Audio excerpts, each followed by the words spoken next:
Assalamualaikum warahmatullahi wabarakatuh. My name is Azza Rahma Putri and my NPM is 2021 12 500 275.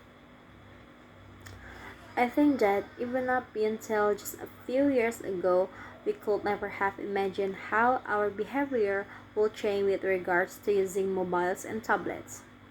I know that I will find it incredibly difficult to live without my mobile. I'm constantly looking at my phone to see if I've got any new messages or updates and checking my apps to see what's new. I wouldn't say that I post my life online, not like some people I know, but I do like to keep up with what people are up to, friends, family, and even other people I know, but maybe haven't seen for years, like old school friends, and check out photos of what they look like now. In a way, I think it's quite funny that we're always worrying about teenagers and young people becoming obsessed with online communication. But if you ask me, we need to worry just as much about adults. At the office where I work, even when we have a break, nobody talks to each other unless they absolutely have to, which is a sorry state of affairs to say the least. Everyone's too busy checking their social networks and sending messages to have time to communicate face to face. People spend their lunchtime glued to their screens or barely glance up from their phones. Even during meetings, people can't resist subtly checking their phone. And what really irritates me is when you are trying to talk to someone and they're more interested in looking at their phone than paying attention to what you are saying, even though you're right in front of them. Pubbing, I think it's called.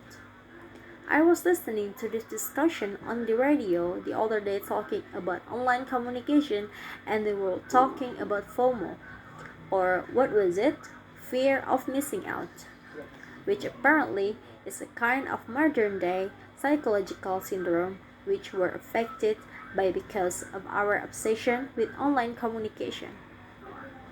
Basically, they were saying that the reason why people feel that they have to be connected 24/7 and communicate everything they're doing and keep up with everything that other people we know are doing is down to this fear of missing out. We worry that everyone is having more fun than us or doing something more exciting than us. They also say that because we're spending more time communicating in the online world, we're losing the ability to enjoy the present. My generation is so different to my parents.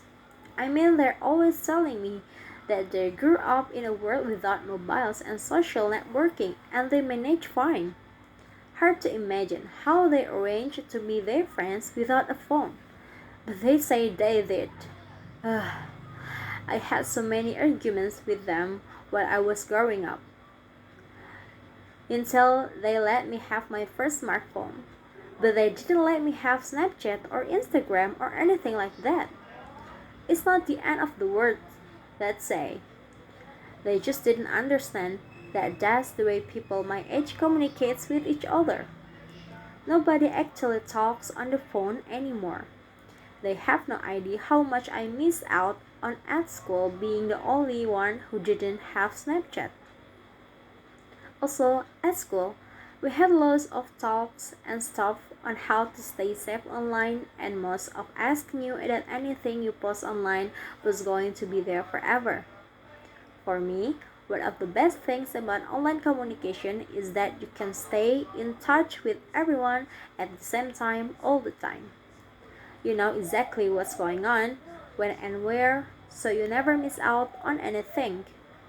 I love the fact that you can update all your friends on what's going on in your life and they can respond immediately with a like or a comment, so you feel like you're together with people even though you might be completely alone sitting on a bus or at home. I share loads of photos, but I only post up my best edited shots. I hate it when people I know post photos of me not looking my best. Thank you. Assalamualaikum warahmatullahi wabarakatuh.